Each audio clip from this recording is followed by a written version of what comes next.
RDTDaily.com presents a Tarabuster with comedian Tara Devlin. What's up? Man, that sounds loud. Hey, my name is Tara Devlin.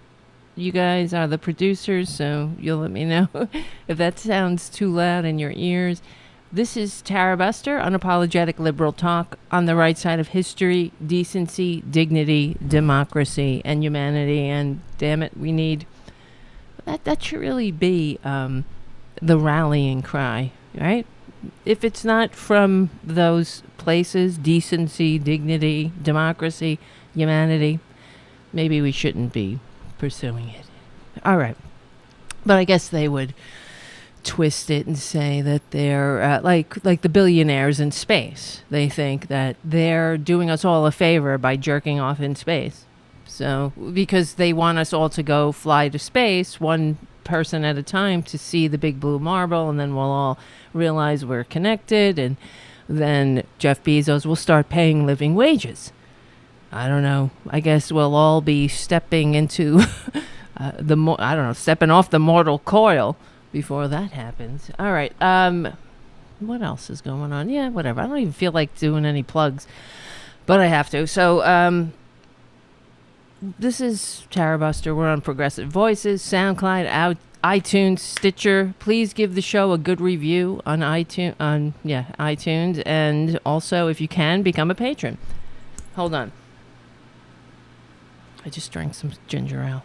So, and I don't have one of those buttons because actually my stomach is I feel a little queasy. I don't know. I hope I'm not getting sick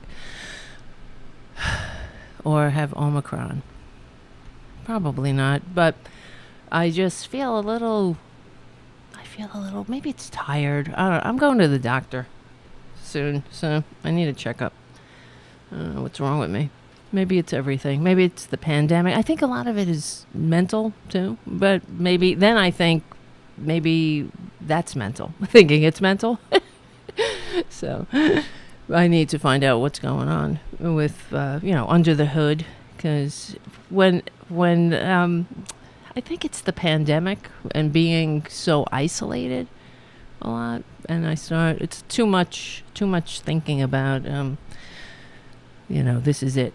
All right, guys. Sorry. Whatever. I'm just sharing. I'll let you know what happens. I'm going to the doctor. I need to go to get a whole workup.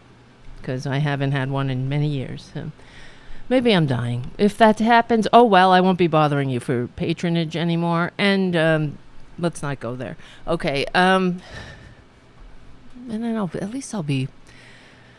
I don't know. It's so depressing, isn't it? Living in this country with so much possibility and constantly having it snatched away. So we'll talk about tonight. Well, now it's only a couple of days before Christmas. And the reason we're doing the show tonight, this will be the only show this week. And I apologize. Usually we do at least 2 shows. I've been doing 2 shows for a while. And so Saturday's Christmas, and so there won't be a show. So this will be the show that Progressive Voices will play on Sunday. I apologize, but, this is how it is. And what else? Oh, yeah. Whatever. It'll all come to me as we're doing the show. And thank you, right out of the gate, thank you, Jim, for your super chat. And that's the practical needs of the show. And you are always putting the cover charge on the table, and I really appreciate it. And thanks to you and others who support the show. We'll keep going and growing, and thanks for keeping the show going, okay? So it's a couple days before Christmas, and more importantly, it's 4 days... Wait. Yeah, it's 4 days before my birthday, the 27th of December. So if you felt like becoming a patron, maybe now would be a good time. All right. Patreon.com/Tara Devlin. I'm not even drinking coffee tonight. That's why. Because that's how bad my stomach feels. And I'm going to open the phones. So I hope that if you feel like calling in and sharing about what you think, what you feel, do you feel mental? Do you feel like... Wait.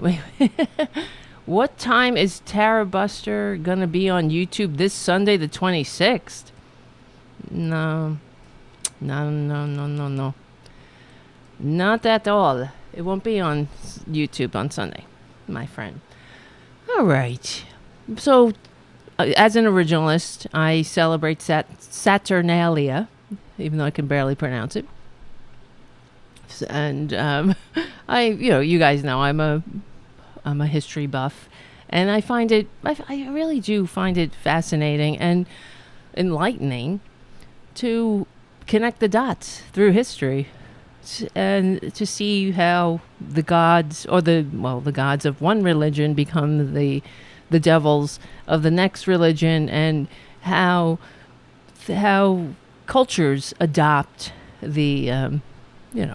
cultures change and adopt their gods and holidays, and that's what Saturnalia is. That's what Christmas is. Christmas, the origins of Christmas can be traced back thousands of years to the Roman festival of Saturnalia, which started out as one day. I mean, it must have been real fun.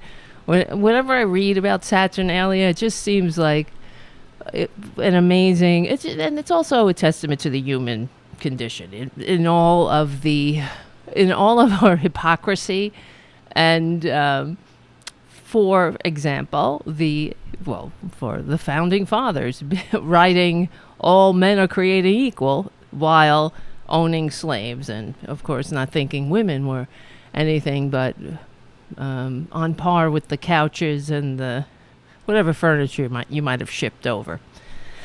But all right, let's let me gather my breath here. I want to read this article. Let's talk about Saturnalia a little bit. And the other thing, so I'm going to open the phones. Let me see. Let me get that up there. And you can talk about whatever you want to talk about, and talk about, nothing. Talk about politics. But a lot of things happened this week. Joe Manchin gave us a Christmas gift of fuck you. And this is why I have a knot in my stomach. I've had one since zygote. And because Joe Manchin, it was leaked. It's that he said that people would use their the freedom that we don't enjoy, but the freedom of family leave, the possibility of family leave, and the expanded social safety net. We would use that to buy drugs and go on hunting trips. Now, I know that we have to walk this fine line with this fucker, with Joe Manchin. He's the only reason we have a majority in the House, and it's a slim majority. And frankly, I have to say, I'm really sick of the corporate media. I hope everybody else gets there. They are the problem. The reason we're in this boat. Them normalizing Twitter and it's like different rules for Republicans and Democrats. Republicans can be the perpetually immature, anti-democratic, greed-centered ghosts of the Gilded Age who don't give a crap about the American people and wouldn't do anything to pass legislation to help the American people, and do nothing but funnel money into the hands of the rich and destroy democracy and make sure that functioning democracy is as quaint as the Geneva Conventions, right? But hold on a second. Anyway, but the fact that Joe Manchin can say these things, now I know it was leaked, but that's how he feels, because he's saying it behind closed doors with his colleagues, and I don't think he expected it to be leaked, that his disdain for his constituents. Now, they never talk about how the ill-gotten gains of the undeserving rich who don't work. I mean, I could Google right now. I remember recently, not too long ago, there was some asshole, some billionaire's kid on a plane having a meltdown. Do you remember the story? And he was saying, "Don't you know who I am?" You know, because he's rich, and we are there to serve him. But this is the world. Not only we have created this world, we've allowed them to cultivate it. So, let me see. Hold on, Joe Manchin hates working people. Hold on, drugs.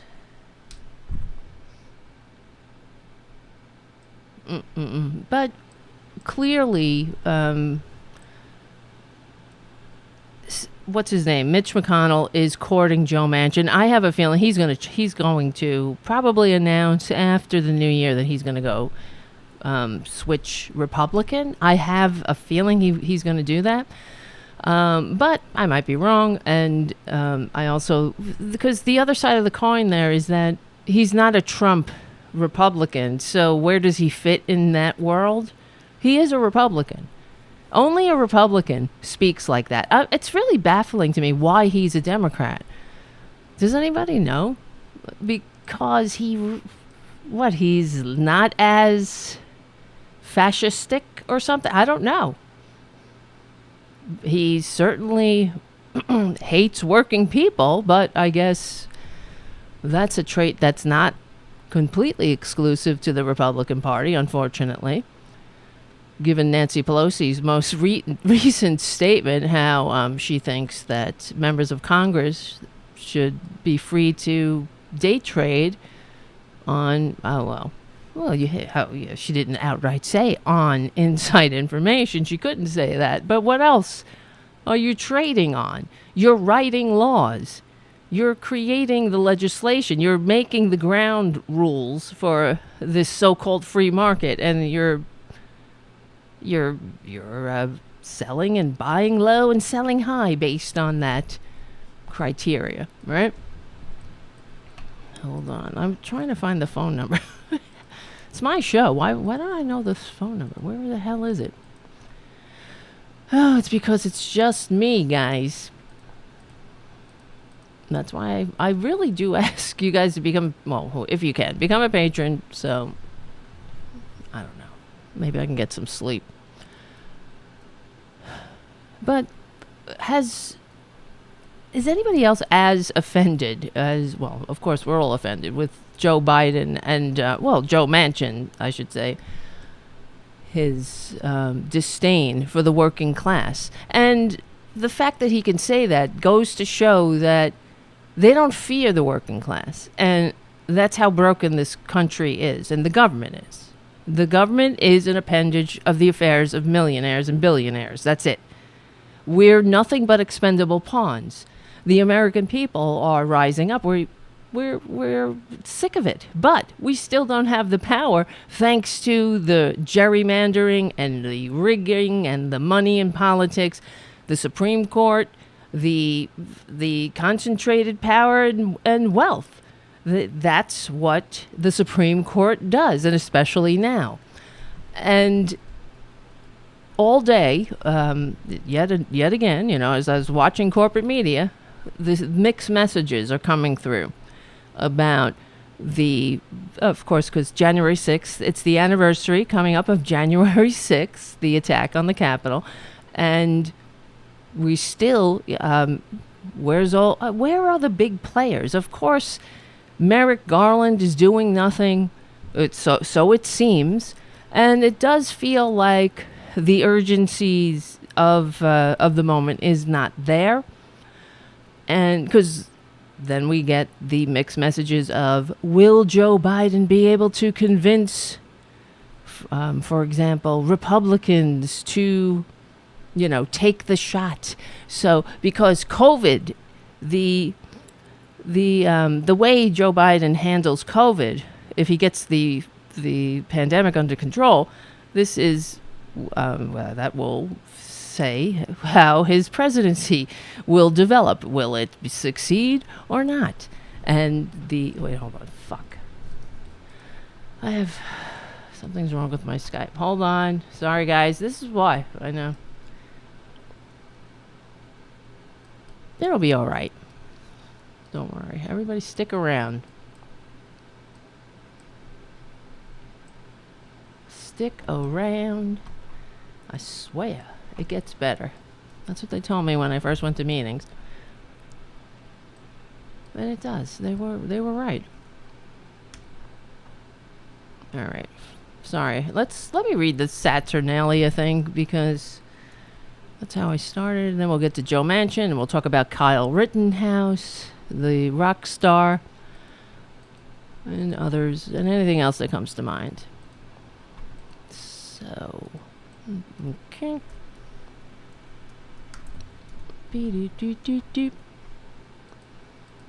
Alright, here's a story.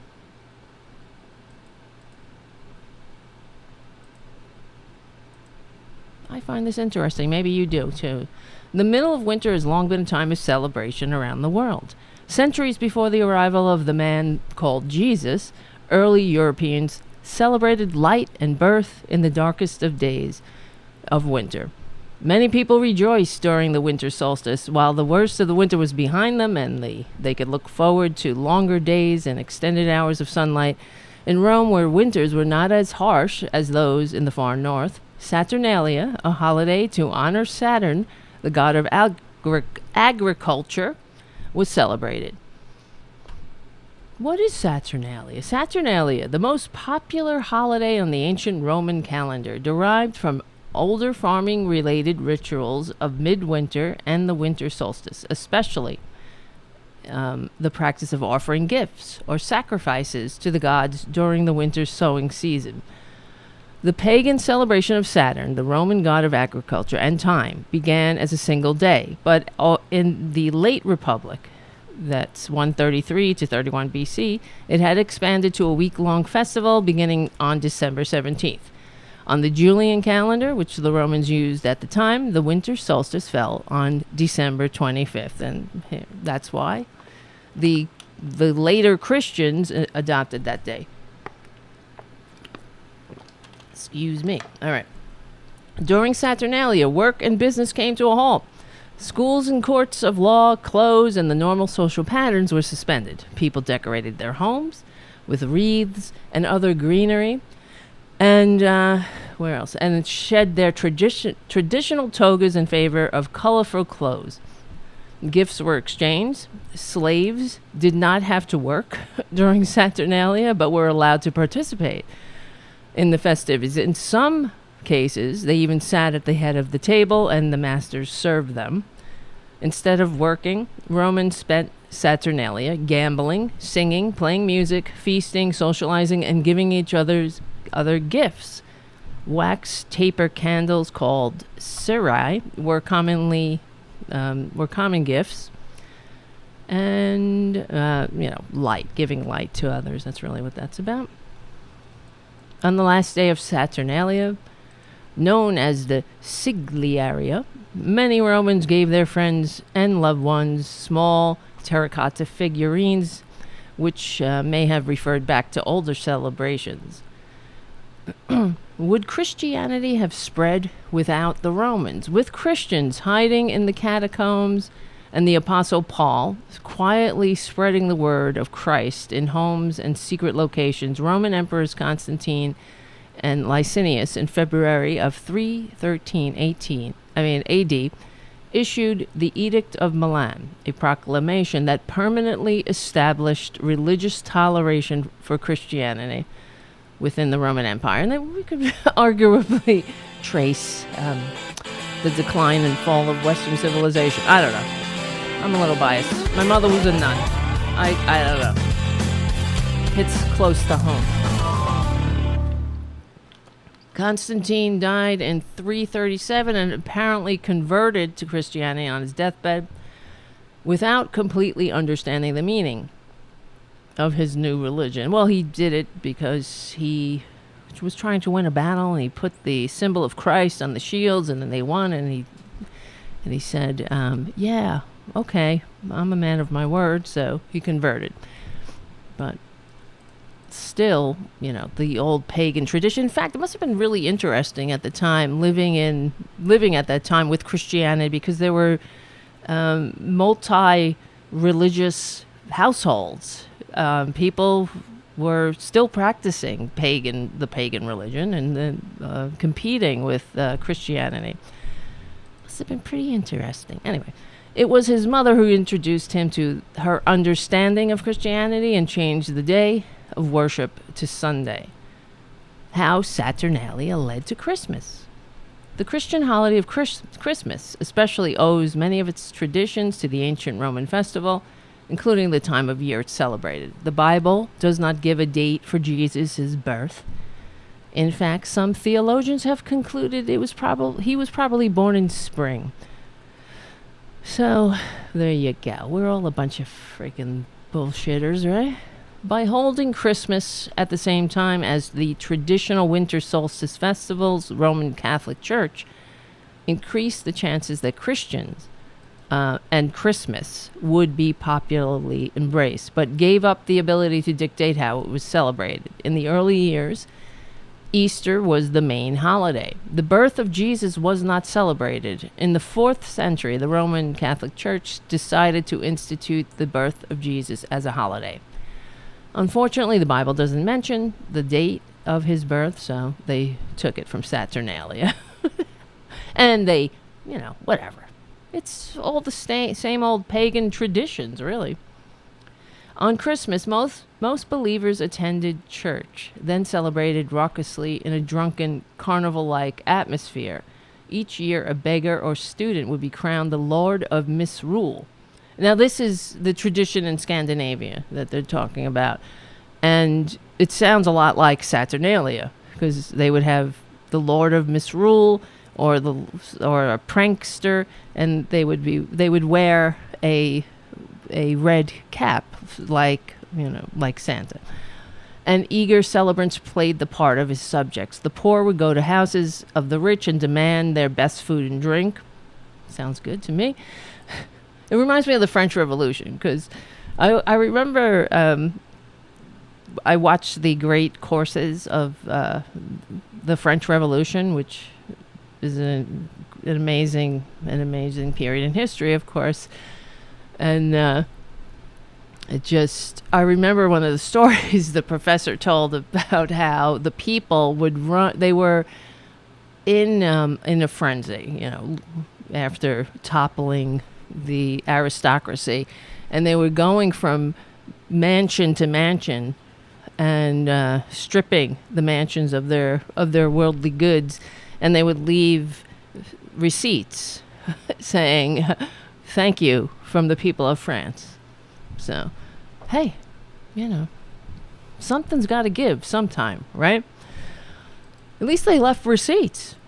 When it was the other way around, there were no receipts, not even an apology. But that's the way working people are. If owners failed to comply, their visitors would most likely terrorize them with mischief. Christmas became a time of year when the upper classes would repay their real or imagined debt to society by entertaining less fortunate citizens. All right. That's interesting. Whatever. Of course, we in the early 17th century, and a wave of religious reform changed the way the Roman Catholic Mass was celebrated in Protestant Reformation Europe. And Oliver Cromwell tried to outlaw Christmas. Could you imagine? All right, let's get back to politics. Whatever. That's interesting to me. Maybe not to you. But what are you going to do? And hi, where is Mark? Mark is in the room. Mark is in the house. Mark Middlestaedt. Our millennial correspondent is in the chat room. If you're on any other platform, come on over to youtube.com/C for channel/Tarabuster and hang out with the cool kids in the chat room, like Errol and Mark and Eve and Jim and Terry. And who else is here? Oh, yes, River and Jim and Winston. Nice to see you. It's really nice to see you guys. Right before the holiday, you keep me going. Holiday or not, you keep me going. And I'm not just saying that. Maybe one day, when we all get together at the Horn Inn. You know, Robin Kincaid is hosting a Horn Inn over the summer. And it's going to be fun. I'm going to be there. I'll find out more about it and give the links and all. So, alrighty. So, all right, what do you want to talk about? There's so many things to talk about because it never stops. All right, low-income people would use money on drugs and sick time to go hunting, Manchin says in a report. Well, allegedly. This is from WTRF, something, West Virginia local station. According to a report by the Huffington Post, West Virginia Senator Joe Manchin allegedly told co-workers in the Senate that low-income people would waste money on the Build Back Better plan. In the report, Manchin reportedly told people that parents who received the $300 per child credit would spend the money on drugs. I mean, is that psychological projection or what? Of course it is. These people, they accuse others of the very thing for which they are guilty. That's what he does. That's what he would do. That's what his daughter does. They don't spend the money on drugs. All they give a shit is about, well, of course we spend it on drugs. We spend it, we pay the most for prescription drugs of any country on earth. It's the insults upon injury never stop. That's why. How much longer are we going to take it? I always ask that. How much? I've been asking this for years. How much longer?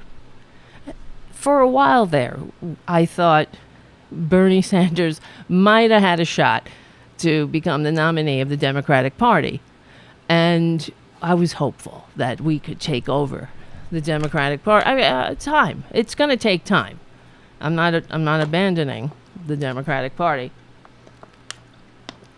I know others are, but because I don't feel like at this time it's sort of like they're the only weapon in our arsenal. That's what we got. We got to work with, you go to war with the army you have, as that war criminal said, Rumsfeld.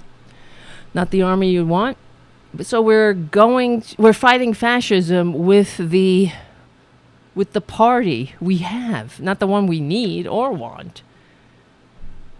It's really, it does make you want to get the hell out of here, though. It makes me insane. On one hand, listening to the Democrats like Nancy Pelosi talk about how the Republicans are, a dangerous cabal of cultists. She said that right before she says, "Oh, please take back your party because Americans need such a great Republican Party. Has done so much for America." I don't know what they've done. Well, I guess if you're sitting in the ivory tower, it feels like they've done a lot for America, because they made it possible for Nancy Pelosi to be in the top tax bracket, not have to worry about, she's got it good. But, there's a big problem here. When the representatives of the people hate the American people, that's how much you hate the American people? Of course they do. So we have one party, the Republican Party, that hates half of the American people. Then you have the Democratic Party that hates, 1/3 maybe of the American people. So where do we fit in? All the while, remember, this didn't happen overnight. For years, the both parties, both sides of the aisle, been whittling away at the pillars of democracy, making the American working class the more malleable working poor. All the while, they've been Nancy Pelosi, Joe Biden, they've all been voting for this stuff. So it's hard, I think, it's hard for people who are in this, they're so close to the picture. You don't have perspective. And all of the statistics that we talk about on this show, it's not just numbers to us. We are living these statistics. We're the goddamn statistics. Living check to check. Can't save $400. Not going to the doctor. Right? I mean, that's the thing. I haven't been feeling well. I don't know if I've told you. I've been feeling, I don't know. So that's why I think, is it in my head? Because I started not feeling well. And then I thought it's in my head, and it just got worse. You know what I mean? So I'm just wondering if it's psychosomatic or not. And the stress of it is making it worse because I'm afraid something is wrong. What am I going to do? We're going to we'll cross that bridge when we get there, if we get there. But I live here. You know what I mean? This is why we postpone going to the doctor and taking basic care. Well, besides the pandemic, it's also the finance. Who can afford to get fucking sick? And you don't work, you don't get paid. We don't have sick leave like every other country. That's why I like to know with this Joe friggin' Manchin asshole. What does he think about the rest of the world? What's wrong with us? Are the American people such a special kind of stupid lazy that they have to be constantly beaten down, when as the rest of the world can maybe take a fucking vacation? Is that it? That's how much they hate the American people.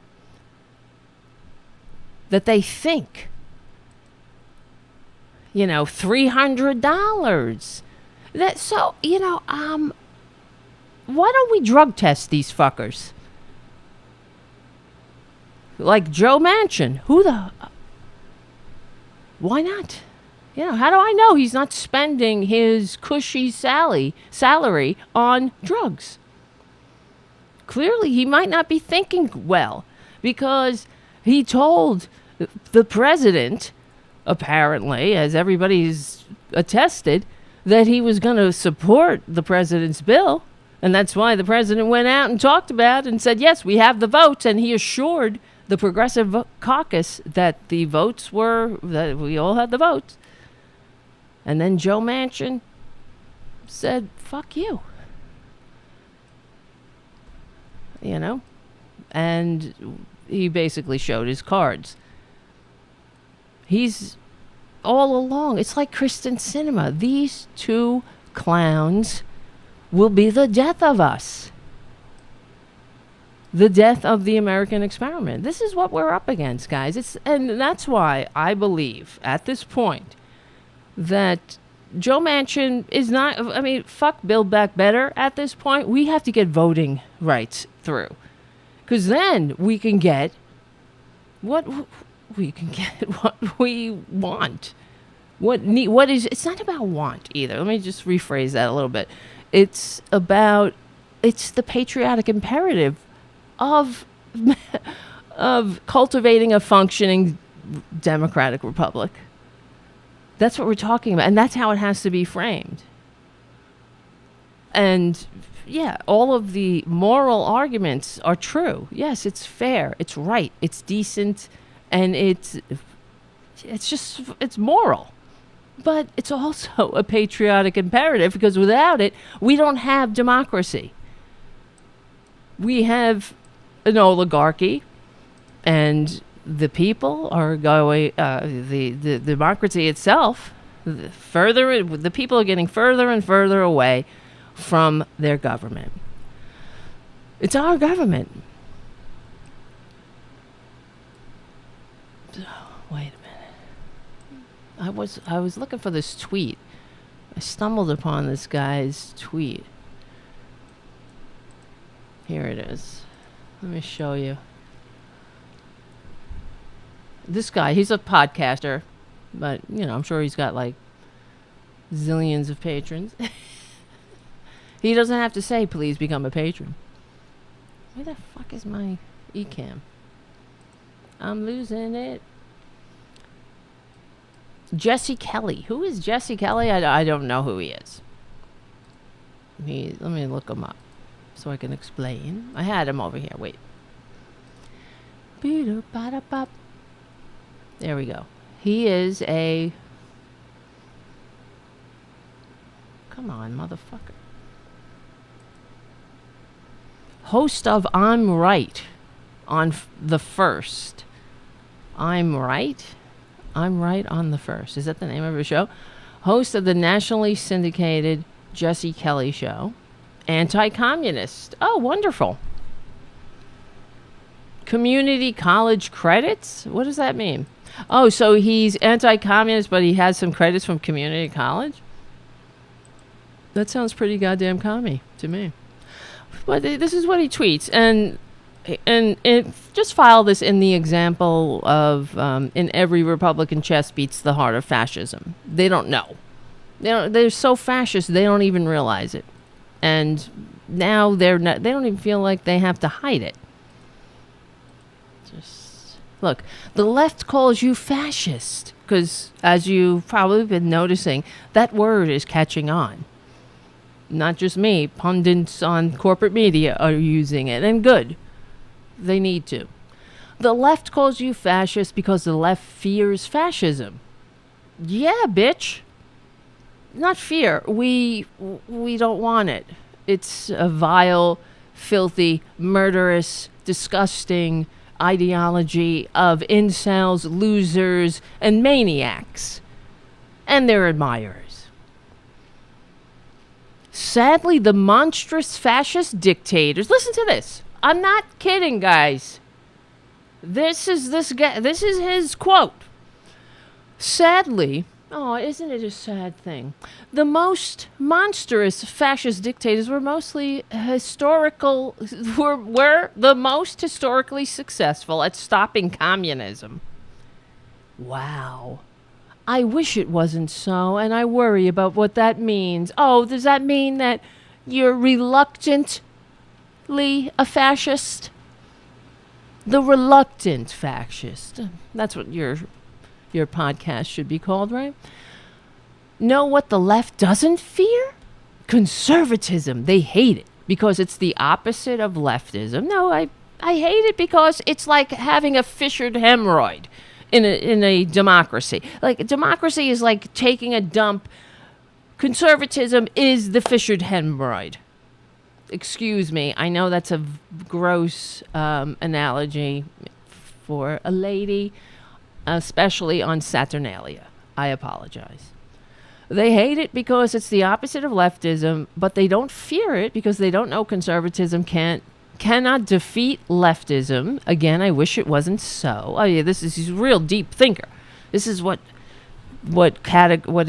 qualifies as deep thinking punditry. He's like William F. Buckley in that sense. Conservatism is the opposite of leftism, but it cannot defeat leftism. This is still him, okay? Because there is not laissez-faire way to defeat communism. It must be aggressively purged, or it festers and spreads like any infection. I'm an anti-communist. So all of that to say, you're an anti-communist, meaning you're sadly a reluctant fascist who got some community college credits because they're dumb, guys. They are confused about what this democracy thingy is all about and what we're doing here. And that's why it's so important for us to spread the word, to spread the good news about a constitutionally limited democratic republic. That it requires a functioning middle class, an economically vibrant middle class majority. That's why we have a patriotic imperative to educate people, ensure that community colleges are free. So we have an educated populace that can participate in civic life, like adults, not like fascists. Not like filthy fascists who have to put on a uniform and say, I'm a proud prick, and go beat somebody up because somebody doesn't want to fuck them. Oh, I hate them. Excuse my language. On Saturnalia and everything. God. I'm really going. I'm sorry. Oh, my God.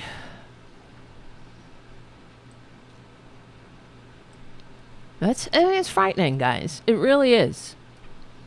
Because what do we do? I guess we'll cross that bridge. I don't want to talk about it right now, I guess. Because if the Republicans win in the midterms, we're done. The country's over. They will, forget legislative constipation, they're destroying democracy. It's over. And if Joe Biden and the Democrats, they have to pass voting protections, federal voting protections, to nullify all of the Republican dirty tricks from sea to shining sea, so we can have a chance of saving this grand experiment. No pressure.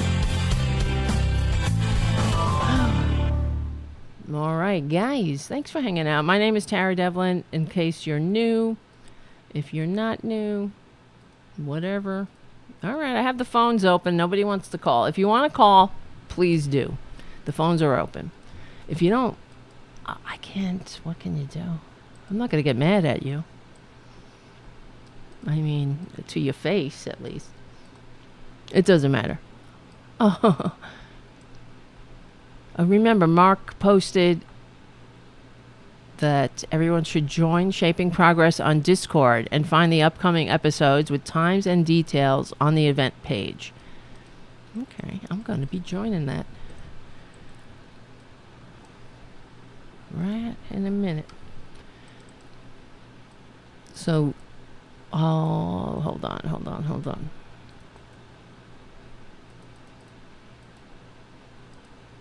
Unbelievable. Where is everybody? Where are you? Okay. What's going on in the chat? Hi, River. The Shaping Progress Show podcast debut is on January 5th.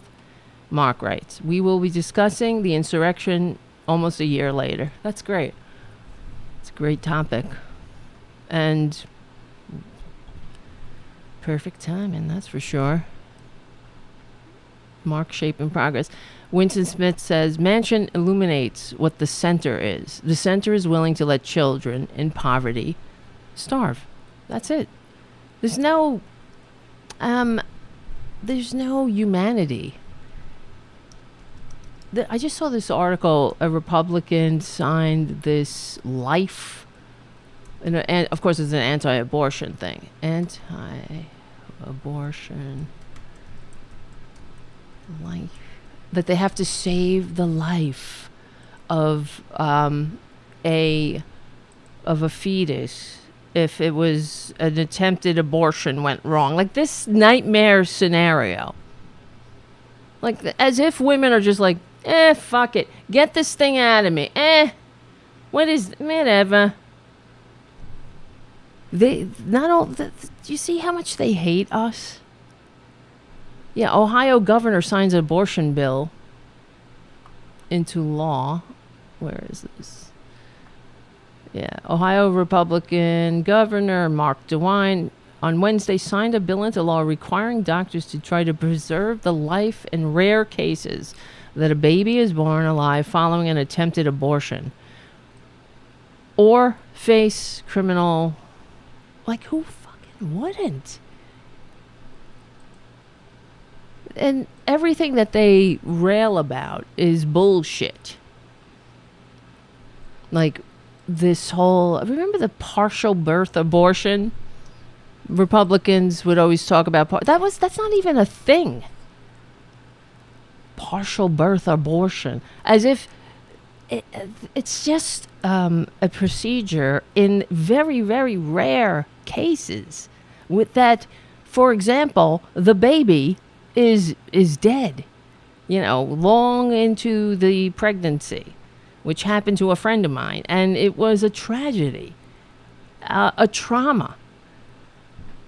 Could you imagine then having a filthy Republican stick his Republican nose in your doctor's office and tell you, you know what, before you can do this, we're going to rape you with this unnecessary internal ultrasound, which is one of the requirements.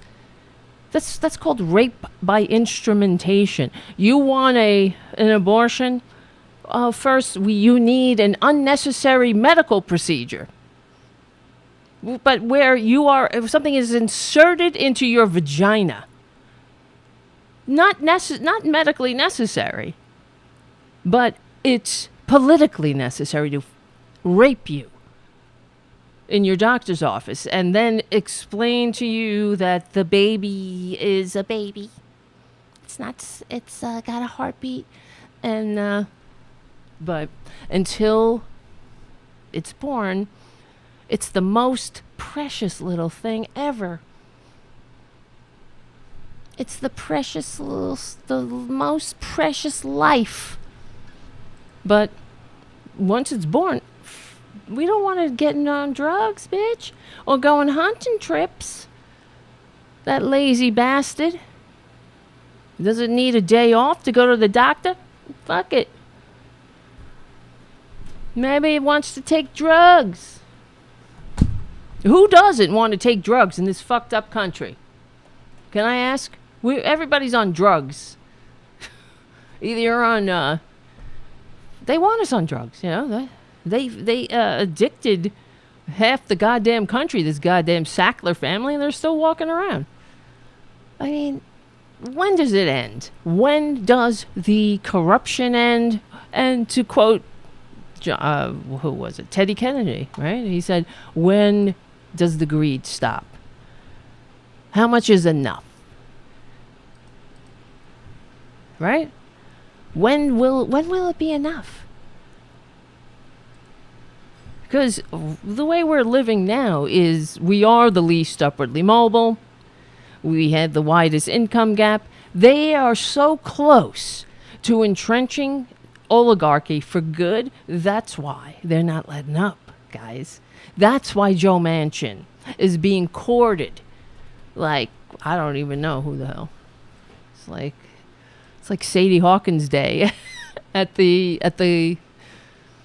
Bilderbergs. I don't know. And does the greed stop? That reminded me. Remember Teddy Kennedy?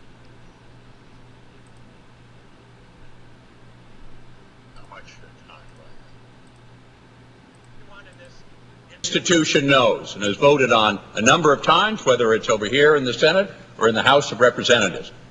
For 10 years, Republican leadership has refused to let us get a vote on increasing the minimum wage. Let's have no mistake about it, Mr. President. 10 years, the Republican leadership has basically refused to let us get it, even though a majority of the members in this body, a handful of those Republican members, have favored an increase in the minimum wage, but we have been unable to get to the sufficient to break the effective filibuster and deny us the opportunity to vote. Let's see. We'll go to the end. $2.15 over 2 years. Over 2 years. What is the price? We ask the other side. What is the price that you want from these working men and women? What cost? How much more do we have to give to the private sector and the business? How many $billion more are you asking? Are you requiring? When does the greed stop? We ask the other side.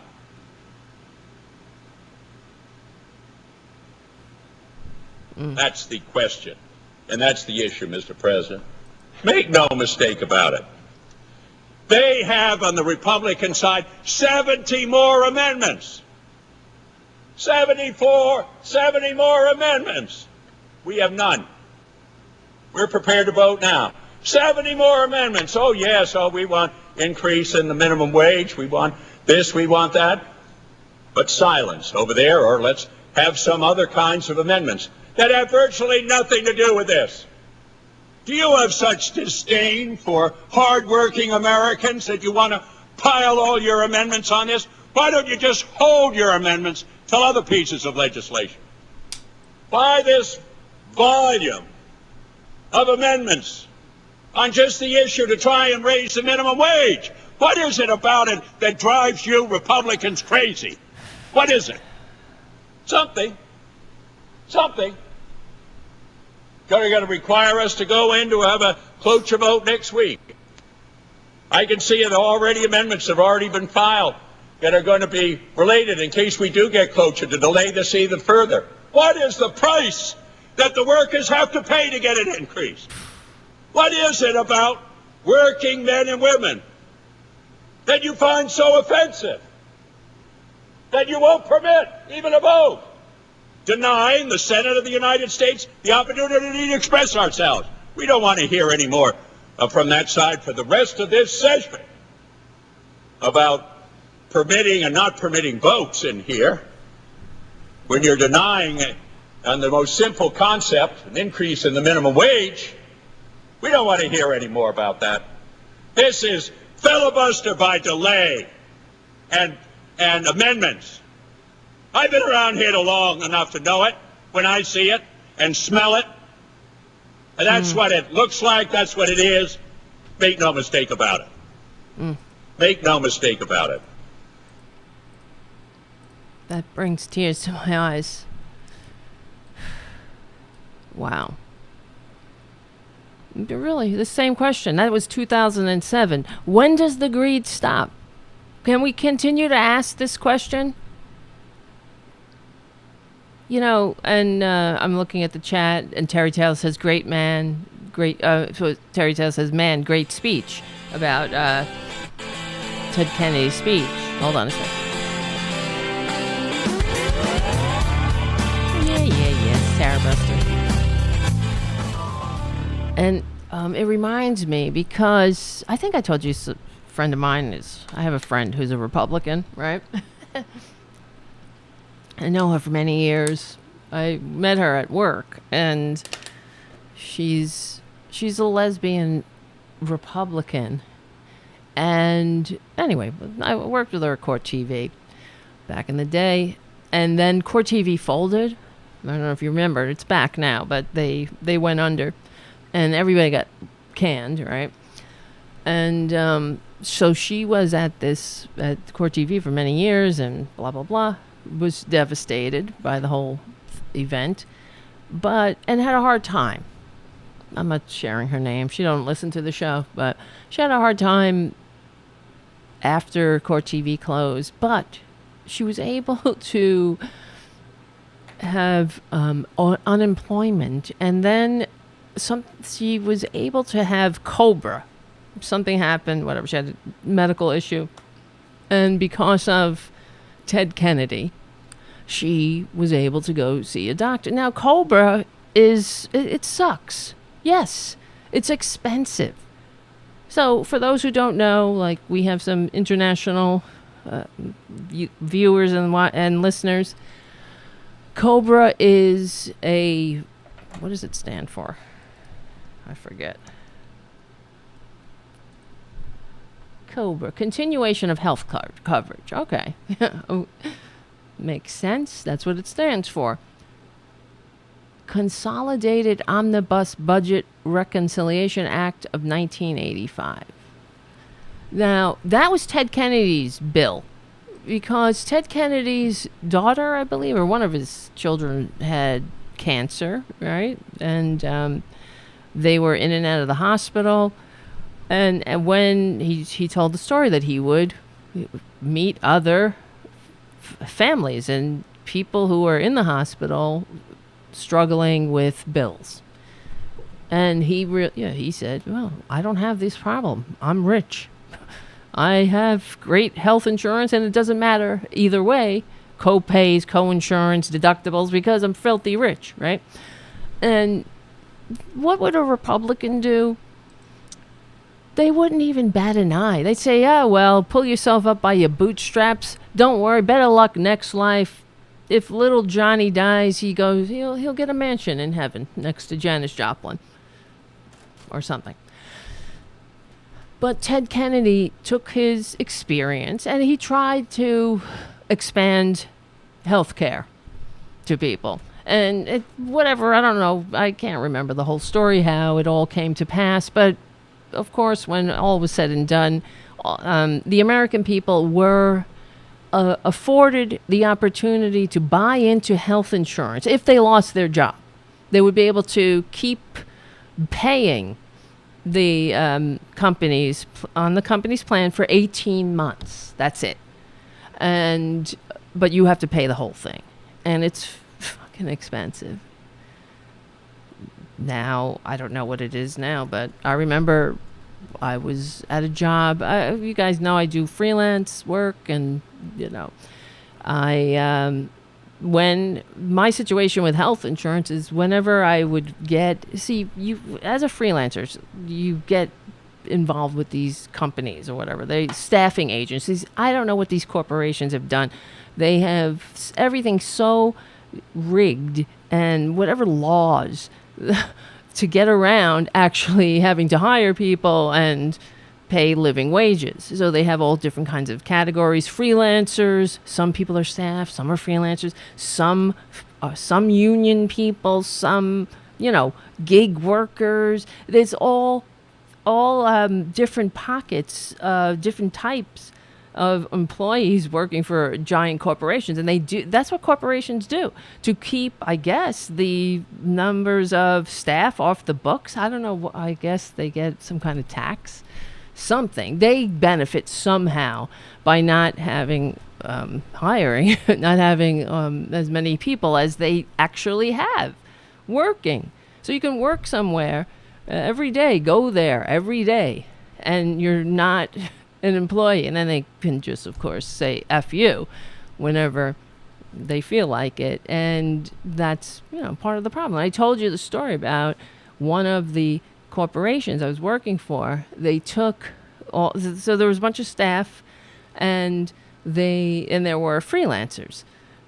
So they took all the staff into a room one day. This is a big company. It's A&E, I guess. I'll call it A&E because that's what it was. Nobody watches the show. Who cares, right? But they took everybody into a room and said, okay, you're all fired.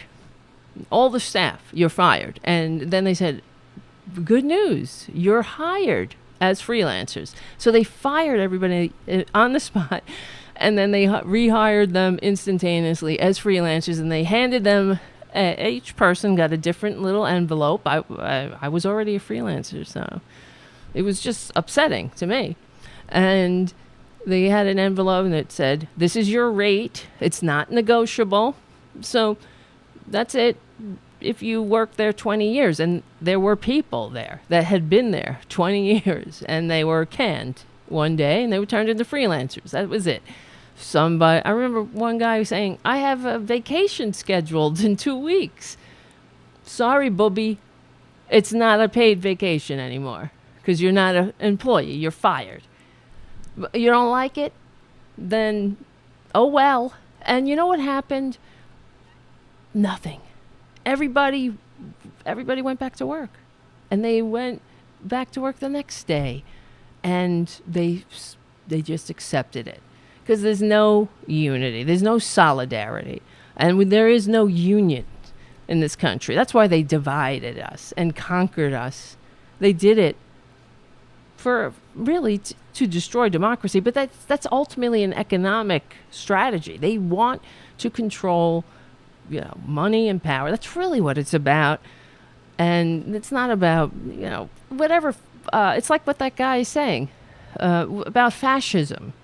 They don't care. They're not affected by government. They are the government. So, and then I told you guys, I told this story to my friend who is an American citizen now, but I don't know why. So he moved here from France. I always say, what the fuck you want to be move here? Whatever. But when I was telling him this, and he said that would never happen in France, because what would happen is if they went and they did that to a certain section of the workers, everybody would walk out. Then they would walk, and then the co-workers would walk out, and then the people driving the trucks would stop on the road, and so on and so on. This is what happens there, and routinely, you could look it up. There's routine general strikes. There's articles I've often encountered about trucks in France just stopping on the road, because every now and then they have to remind the owners, the ruling class, the 1%, who's in charge. Who is really in charge here? The fact is, we don't know it here anymore in the United States of serfs and lords, because they have divided us. And they divide us along anything, of course, but especially along racial lines. Hold on. It's heartbreaking.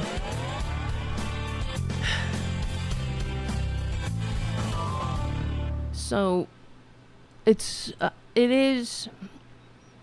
gives me somewhat a sense of hope when I hear Joe Biden talking about, I see there's a call. I'm sorry. I'll be there. Oh, Mark, it's my friend. Hold on, Mark. I'll be right back. Actually, let's get Mark in here now. Mark. Are you there, Mark? Hey, Tara. Hi, honey. Hey, I'm here. Good. Thank you for Hi. breaking the ice and picking up the phone. No problem. People are shy. Is it your birthday? On December 27th. Oh, okay. 2 days after you won't Christmas. Have another show. Well, I mean, I don't know. Okay, Maybe well. we'll see what happens. I don't know what I'm doing on. I'm probably not doing anything on my birthday, so maybe we'll do a show just to have fun. Have a birthday show. Oh, okay. I don't know. Maybe I'm we not. can organize something. Yeah, maybe that might be nice. When is it? That's Monday, right? Yeah, my birthday is Yeah. Monday, and yeah, maybe if you want to organize. I don't know. No pressure. Get out of here. I Get will. out of here. I will. You're funny. I will. You're such a good person. You see what I'm saying? No. That's why you guys, I'm so grateful that I'm grateful for the No. show. I mean, as frustrating as the show is frustrating, I have to admit. It frustrates me, but what else? But I love it. And I don't, it's not the show, it's you guys. Do you know what I mean? What the hell would it be if I was just like standing here talking? I just love. It's the nature of combating fascism, right? You gotta love it because you hate these people, but at the same time, it's the community and the good work that makes it. Yeah. And it is. I mean, it's about. That's what makes me so sad, because really it's about being a human, right? Like, isn't that? Don't we have an obligation to be kind and compassionate and to help each other? It's so. I don't know. Yeah. It's heartbreaking. And that's all what leads to anti-fascism. You know, I mean, it's. I was watching. I'm not sure if he's the future mayor of New York. I could be wrong about that. Eric Adams. Eric Adams. Yeah, he's going to be the mayor. Yeah. Did you see him talk about solitary confinement the other day? I didn't, but I heard. I just saw De Blasio commenting on it, saying because they had ended solitary confinement, as cruel and unusual punishment in New York, and I think he's bringing it back, but also... Yeah, he is.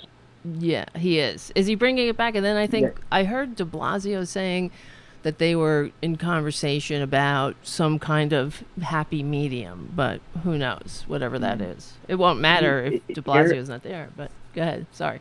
Yeah. No. Eric Adams' comment was that he was receiving constant letters about it and social media posts about it, but that he had worn a bulletproof vest for 32 years, and until everyone had done the same, they couldn't say anything to him about it.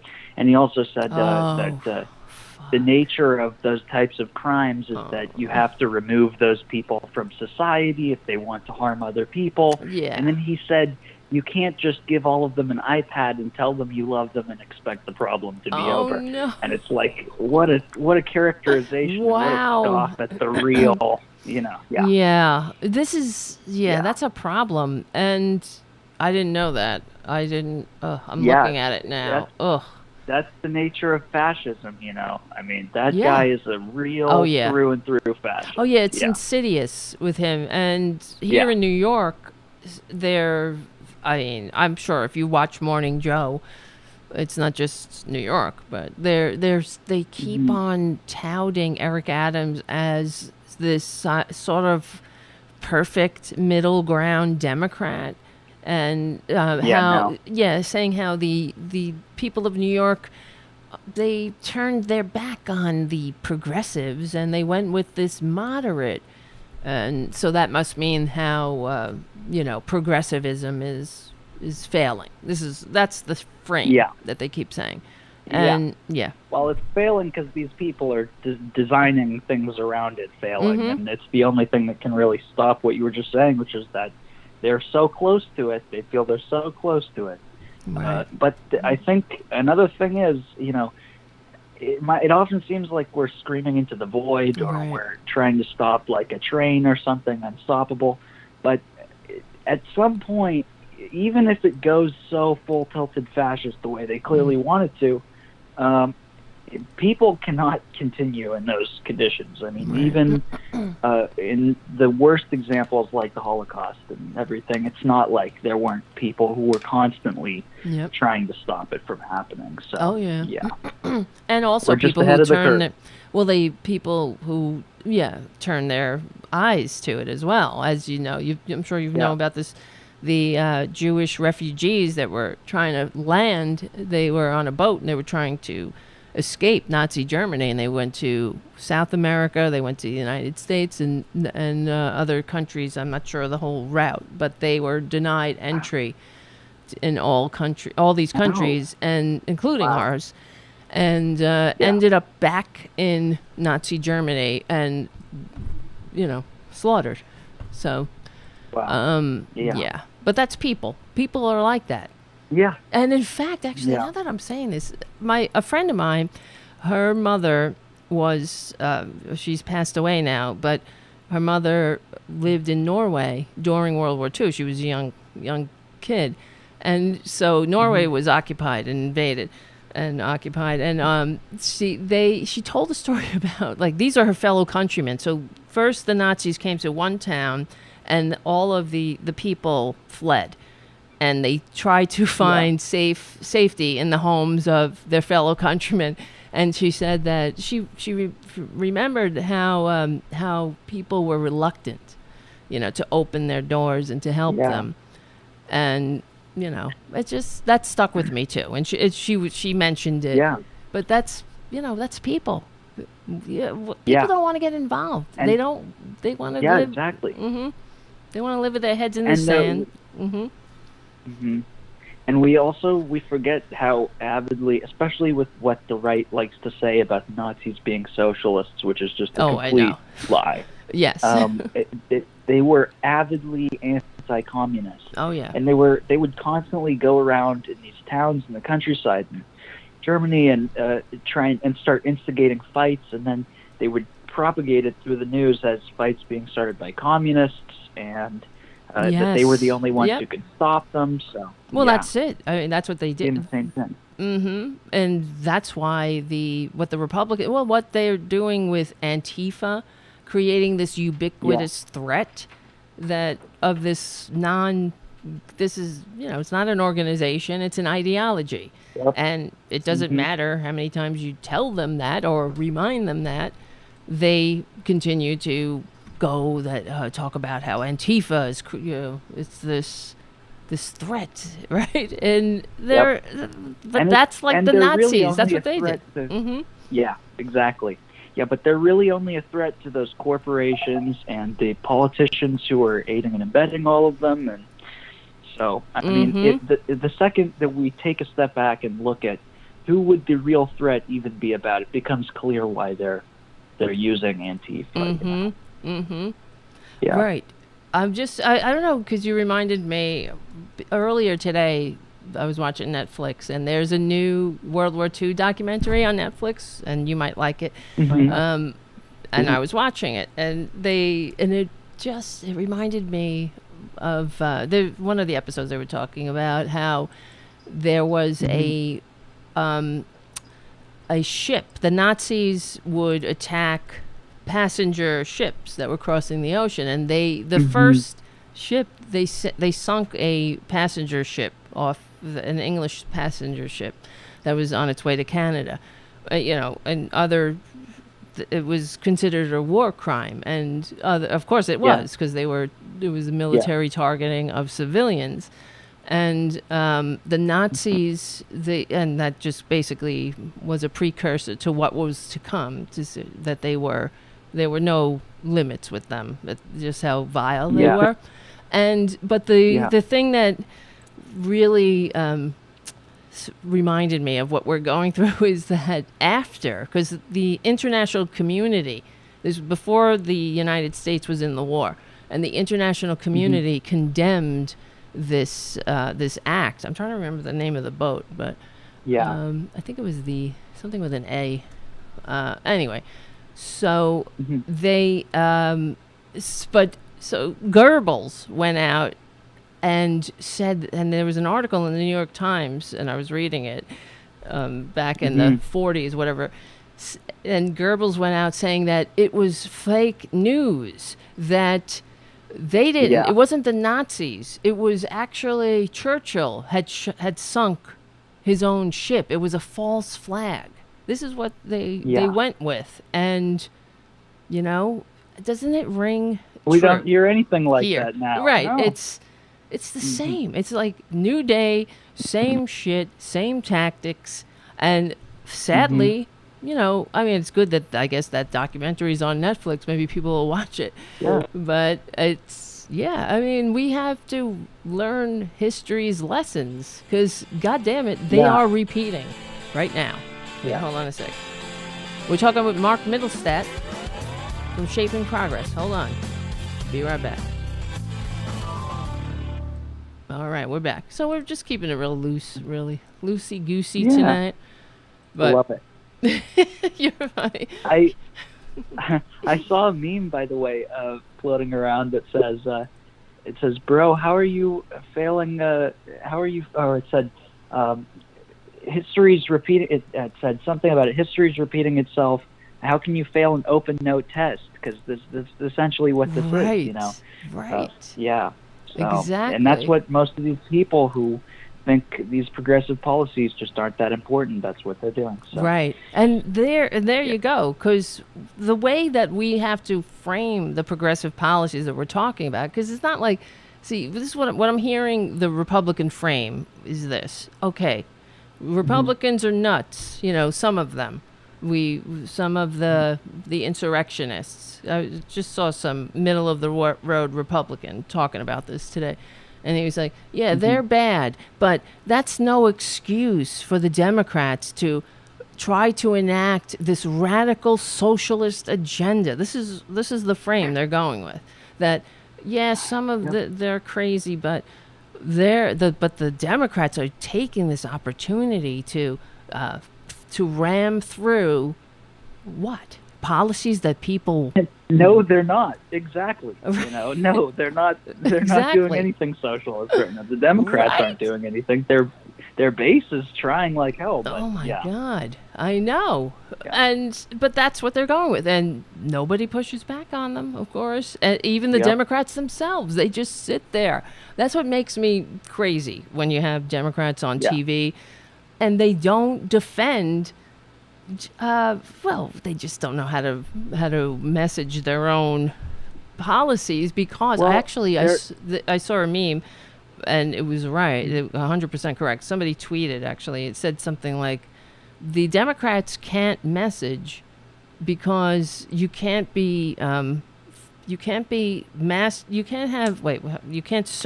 the 1% and the working class at the same time. That's why they're having their trouble messaging. And that's it. That's it. I mean, many of their networks and their organizations won't allow them to because they take so much money from those big pharma ads and exactly. And they're as the other puppets in the puppet show. They're thriving on the conflict. It's amazing. So it's not like they want it to end. Yeah. Right. So, and the thing that's so scary is that they're installing these fascist policies, or generally, especially regarding voting and it's the American people are going to start thinking that that's democracy. You know what I mean? Like, because they're not they're malinformed, the American people, in my opinion. Some are ill-informed, some are underinformed. And then many of them already do too. I just saw the New York Times just put out an article, and it was being covered by The Intercept and a couple other organizations that has to do with Portland here, where I am. And the FBI was infiltrating all of the Black Lives Matter protests in Portland. I just saw that. A number of people who looked very suspicious at the time, and I talked with a lot of other protesters who were like, many of these people seem clearly like plants, and that they're just walking around taking pictures and stuff. So many of the people who are responding to that now, I see not as much pushback as I should be seeing, because the people who think that that's just the price of keeping a democracy and that should be allowed and all of that kind of thing, that's how it ends. Right. So, yeah. And you notice, this is what I saw that article right before I started the show. It's from the New York Times. So the FBI deployed surveillance teams inside the Portland protest. But this is what they do all the time. Yep. They don't infiltrate the Proud Boys, or maybe do they? Because I never hear about it. I don't see it. We don't see articles. Dues-paying members too, So. Right. And why would they? Right. Yeah. They infiltrate what? They do this all the time. They did it to Occupy Wall Street. Remember when? You were young. You were a baby. Yeah, I was. Oh my God! That was right when I first got started in politics. Wow. I mean, when I saw that, I remember watching them walk through Portland and stuff too. And there was a big encampment in the middle right in front of the Justice Center, where we were doing a lot of the protesting, and they were sitting in that park for weeks. Right. So. Yeah, no, that was amazing. I remember I went down there to Zuccotti Park, and some people I knew were staying there. And then the cops started to, because, Bloomberg was mayor at the time, and the cops started to bring homeless people to the camp. Like they're trying to fuck up the camp. Like people, not just homeless people. I'm talking about like mentally ill homeless people. Like they corralled a lot of them over there. Yeah, like they did it to turn the people away from against the camp. Because the thing is, in Zuccotti Park, there was a lot of support for people there. People were inspired by it, and that's why it had to be stopped.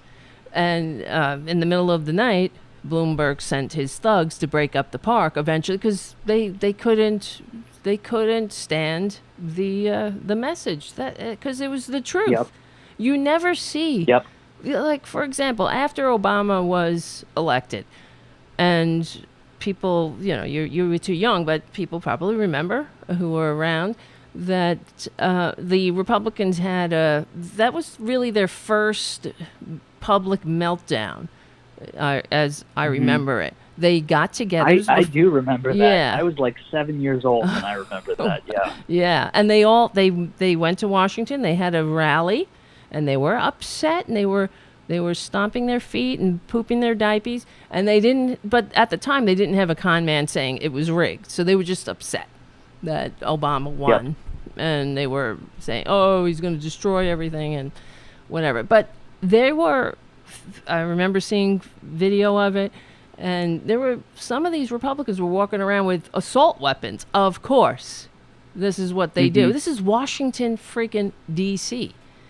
And nothing happens. But you see, they don't do that. They don't break up right-wing rallies. Look at what happened on January 6th. Because the right-wingers are the useless idiots. I call them useless idiots because they suck.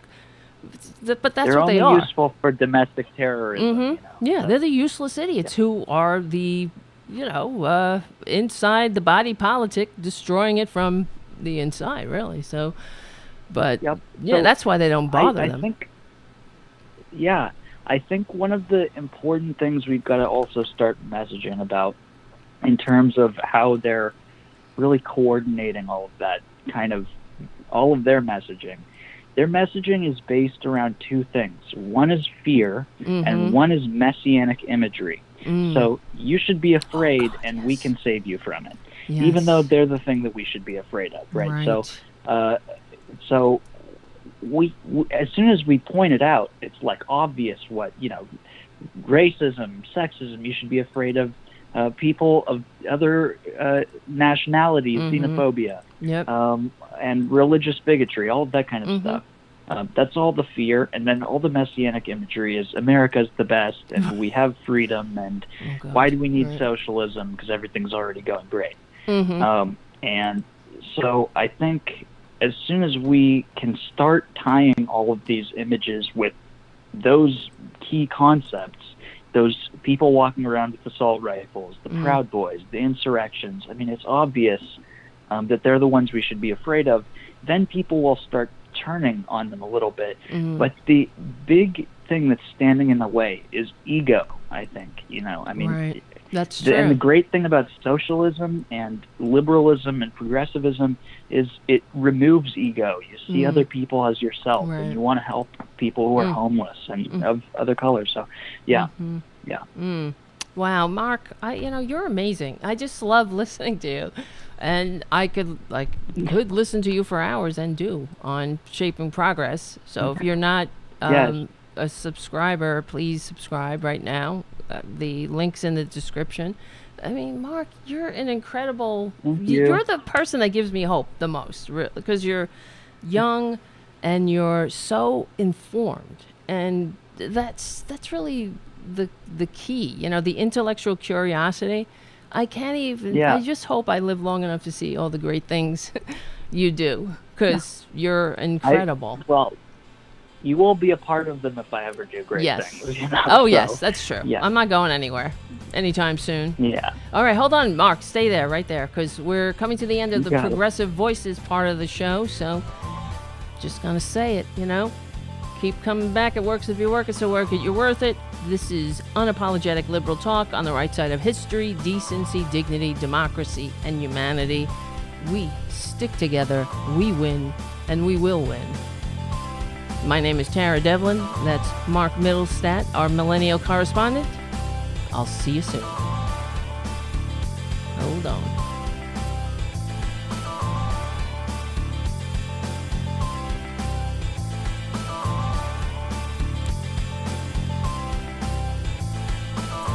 Maybe I stopped it too soon. I'm dancing along. All right. I got to time that better. I don't know. No. Either I get cut off or it ends too soon. But before I keep going, I just want to say thank you, Jim, for your super chat. And thank you, Errol Thomas. Errol says, happy holidays, Tara. Any reason why Republic clowns and their supporters aren't taking the COVID-19 problem very seriously? Well, because they're dumb. Another great show, Tara. Thank you, Richard, for your super chat. And thank you, JD, for your super chat. JD says, hi, Tara and chatters. Thank you guys for hanging out. You're lucky, JD. It breaks my heart. You know, I have a picture of my grandfather over there. I should show it to you. Wearing an English Army uniform. You know, he actually was in the English Army and apparently was part of the militia that arrested Gandhi. So, wow, that's my granddad. I never met him, awesome. but anyway, I have an affinity for the UK. All right, we're back. And I see Haiku in the chat. Welcome, Haiku. Happy holidays. And we're talking about fascism. And what are we going to do? What do we do? You know? I mean, here's the thing. I think we're doing what we can do. This is important. Your show, my show, getting the word out. This is how we will change hearts and minds. And it's not just changing them. It's kind of, I think we are trying to, you know, reclaim the story of America, you know, the progressive, radical progressive experiment that it is, and how it has to be cultivated and protected from these fascist bastards.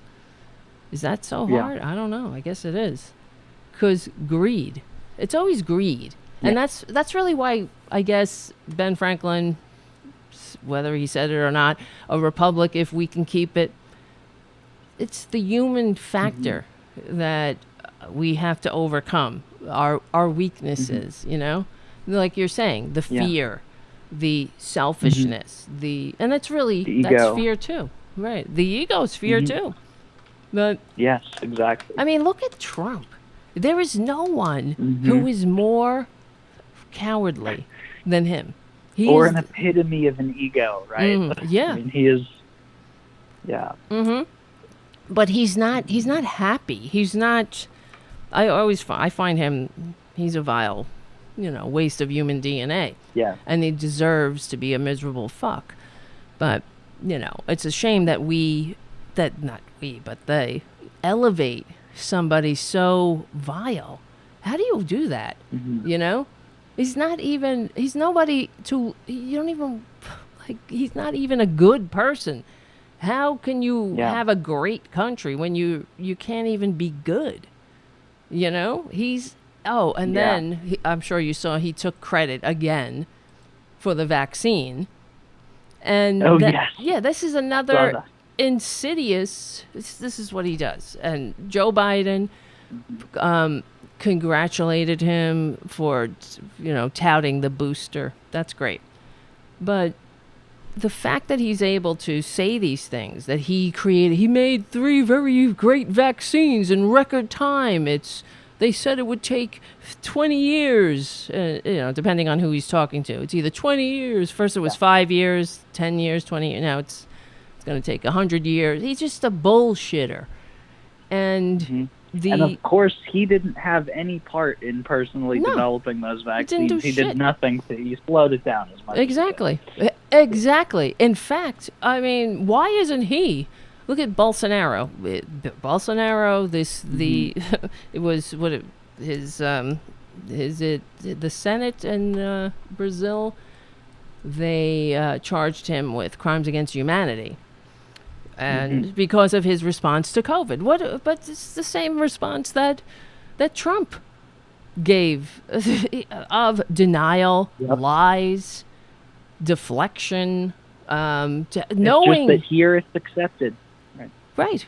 Knowing that it's how deadly it was and is, and saying that privately, but publicly telling people that it was nothing. It's the flu. And that's who they want to fucking vote for.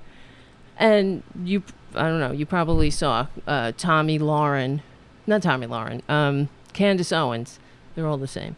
She was, you know, they had a conversation about the vaccine. This is where he took credit for it. And then she was like, but tyranny, right? But tyranny. Right. Oh no, and he mentioned that that it doesn't, that it's good. Like, get the vaccine. Good, wonderful. He said something that wasn't completely repugnant for once, and everybody's like patting him on the back.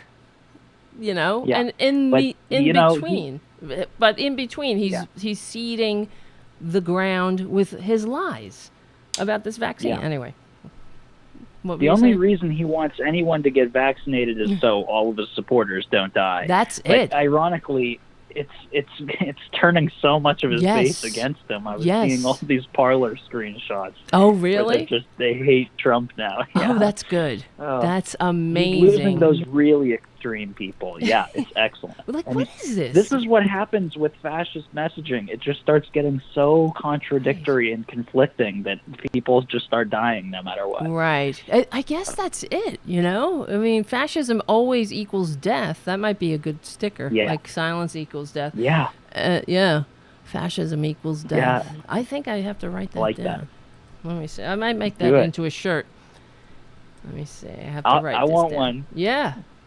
I'm going to make this. I will. You will see it on my person. I just have to write it down. Wait.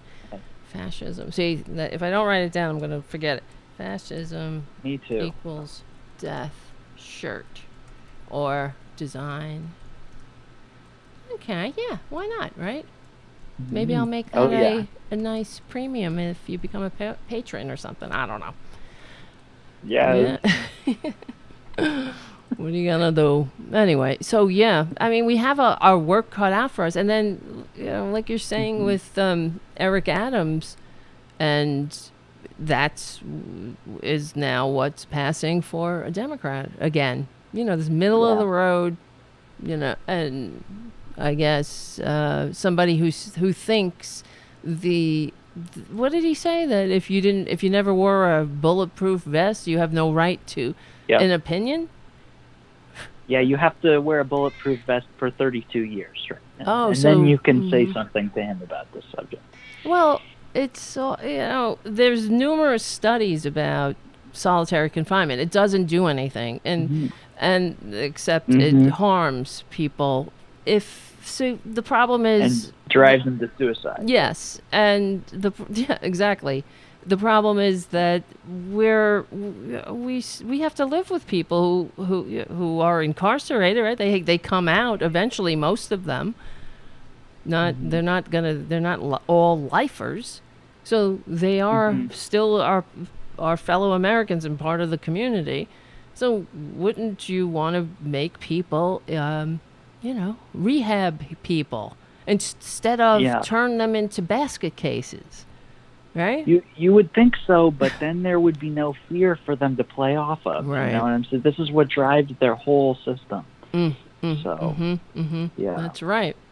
And it's shocking, really, how we keep, but in spite of everything, we keep doing it, making these mistakes like that. That's just cruelty. With this Eric Adams, you don't wear a bulletproof vest, you don't have anything to say. I'm sorry, no, that's bullshit. Yeah. I don't need to wear a bulletproof vest to know that I don't want to live in a community where people who are damaged by the state, because we have to live with them, and who knows? The complete opposite of democracy. Right. Oh, it's so heartbreaking, when if you watch that Michael Moore movie, Where to Invade Next, that is heartbeaking. And they go to, I think it's Norway, one of these Scandinavian countries, and they go to a prison, and it's like a little town, and where people they're given, I guess it's all levels of whatever their crimes are. I'm sure you're not going to put Ted Bundy out there or something, See, They went to the prison where the Ted Bundy types were too, and that was the one where they all had Xboxes and the keys to their own cells. Oh, so. Wow! I got to watch that movie again. Yeah. That's interesting. Yeah. See, I watch it like every year. Oh wow! Because I got to watch it. It's been since it came out. I haven't watched it, but it's still relevant. Sadly, it's not like we've caught up with the rest of the world with anything. isn't it heartbreaking? There was so much potential here. That's why. Yeah. And the Republicans and conservatives in general, it's it makes me very sad to watch them squander it again for nothing, for the same old shit, for greed, selfishness. Yeah. The general. Yeah, but Sorry, go ahead. You got it. It's not like sorry. It's not like the squandering and the greed comes with all in the shadows and in the back rooms. Right. We're watching it play out in Dallas, where these people are drinking cyanide punch, or a chlorine cyanide. Yeah, ridiculous. I mean, it's Jonestown 2.0 down there. So it's insane. It's going to get more and more violent. Mm-hmm. Which one are you? Which one? What are you talking about? in Good. Explain. In Dallas, where there are the JFK Jr. people, or RFK. Right. Yeah, both. No, JFK and RFK. I thought it was both. Yeah, that's right. Right. That's right. They're both supposed to be resurrected. Yeah. They are distributing they're all drinking from a communal punch bowl that has different drugs laced into it in an effort to combat COVID, which, this is how contradictory it gets. I mean, at first you would think that they wouldn't believe in COVID, but now they believe in COVID, but they don't believe in the vaccine, but they believe in some ridiculous... It's got chlorine in it. It's got a whole bunch of things in it. Drinking that. They're drinking out of a communal chlorine cup. I'm looking at this. Oh my God! This is from the Daily Beast. Yeah. The Dallas QAnon cult is now drinking a terrifying cocktail. That's the headline. QAnon acolytes in Dallas are drinking a toxic chemical from a communal punch bowl, according to a family of a woman who joined the cult. Numerous members. She left her entire family, all of her children, and just started devolving into all the Q conspiracies. And if any of the viewers are on Reddit, there are a couple great subreddit communities of people who are detailing all of these family members just falling down the rabbit hole. And shit! I gotta get into this Reddit community. That sounds great. Some of them. I was reading a story the other night about a woman and her husband and now I think he's trying to file for divorce, but he didn't really know what to do. She just kept going more into the conspiracy theories, and eventually she started looking at all of the passing license plates as she was driving, and then she would go stand on street corners and look at these license plates and think it was a message from Q, and eventually she was sitting on an overpass or something and watching all of these license plates, looking for messages. I mean, it's ridiculous. This is egomania, right? Yeah, this is when people just go so far into not wanting to accept the things that they really need for their health to accept that they just devolve into psychosis. Yeah, and it's a reaction to a feeling of powerlessness and and feeling out of control. And that's these people are giving them clarity and a community and some sense of purpose in this country where you can't save $400. You know what I mean? Yeah. For the most, and this is why that what we're doing is the right thing to do, because we're not telling you, oh, you're actually really secretly powerful, and you have the ability to change all of this by yourself. We're saying we all have to work together, and we're all powerless, and that's what we need to get out of. Well, thank you so much, Mark, for calling in, and sorry for taking up so much time. No, hey, you're not taking up time. I just you could stay the whole time if you want, but I just thought you probably I'm going bored. to see the Nutcracker here soon. So. You are? What? No. Yeah. You going to see the Nutcracker? What? I've never bored watching the show, Tara. I'm going to see it. All right, my friend. All right, honey. I'll talk to you later. Have a good night. Have a great show. Yes. Thank you so much. We're almost over. Bye. Bye-bye. Sorry. Bye. Don't worry. Mark, you're amazing. And everybody right now, go into the chat or into the description of the show and you'll see the Shaping Progress link and make sure you sign up. And the website is joinshapingprogress.org. Wait, let me make sure that's .org. Yes, joinshapingprogress.org. And right there you'll get all the links for Mark's show and his organization, which will help, participate in the rescue of this country from fascism. All right. Oh my God. What? I'm looking at the super chat. What? Jeffrey. Thank you so much, Jeffrey, for your super chat. Your very generous super chat. Wow. Merry Christmas to you. Pookie's Mama Irene, thank you so much for your super chat. Merry Christmas, Tara and Busters. And Stephen Lee, thank you for your super chat. The only thing we have to fear is fear itself. That breaks my heart. Thinking of FDR. And thank you, Haiku, for your super chat. Chatstorm. And thank you, Terry Taylor. Happy holidays, Tara. Happy holidays right back at you, my friend. And everybody at home, if you're watching at home or listening, we stick together, we win. And you're not alone. We're in this together. You can join us on Discord as well. You can always contact me there if you feel like reaching out. Or if you're a patron, you can contact me there. Yeah. All right. There's one thing. Where's this other thing I wanted to talk about? Because I'm trying to find it. I seem to be... Before the show, I swear to God, I'm like, this night I will be organized. And I try. And I have all my articles that I want to read. But then I can't find them. And the cat's yelling at me. You hear him? You see this cat? This is Tara Jr. Honey. Everybody's looking. Look. He's so good. He's such a good boy. I love this cat. All right. So this is from Salon. Contrary to popular belief, Twitter's algorithm amplifies conservatives, not liberals. What a surprise. Okay, here's another example. Republicans, conservatives in general, they constantly cry. Remember how many years? The liberal media, it's bias, liberal bias.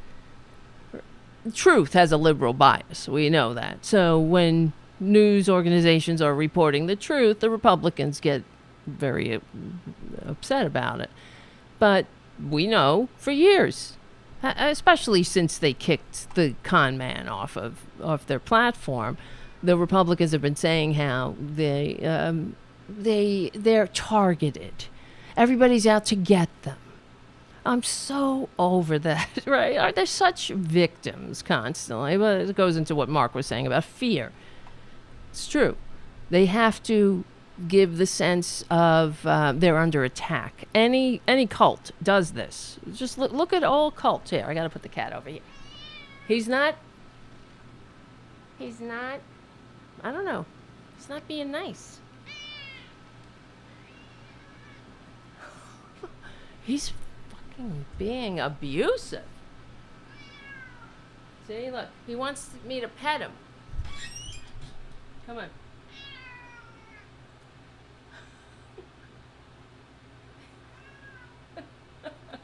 All right, love.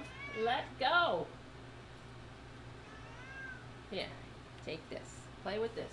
Play with that. Go ahead. See, you don't understand. All day. And at night, Tara Jr. lays next to me at night. I sit there all night like this, petting him. Just pet. So, he's an addict. The apple doesn't fall far from the tree. So, contrary to popular belief, Twitter's algorithm amplifies conservatives. What else is new? Really? You know why?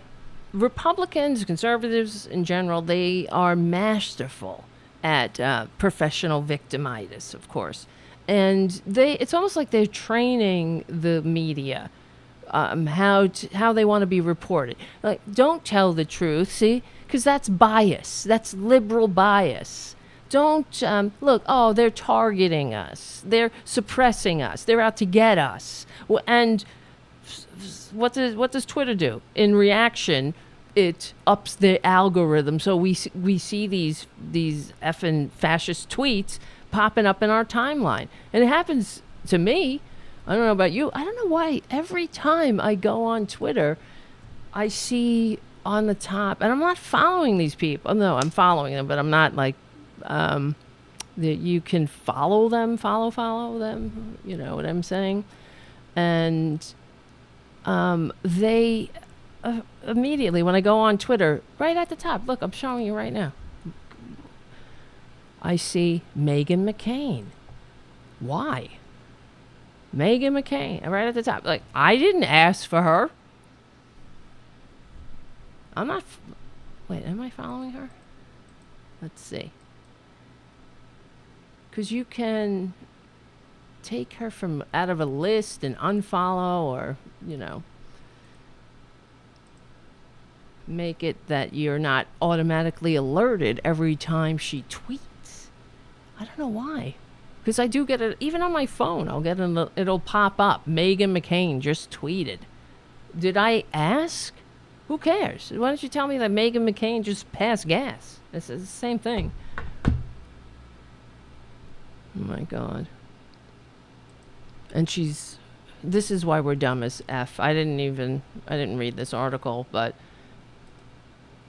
Meghan McCain is writing for the Daily Mail. She's a writer now.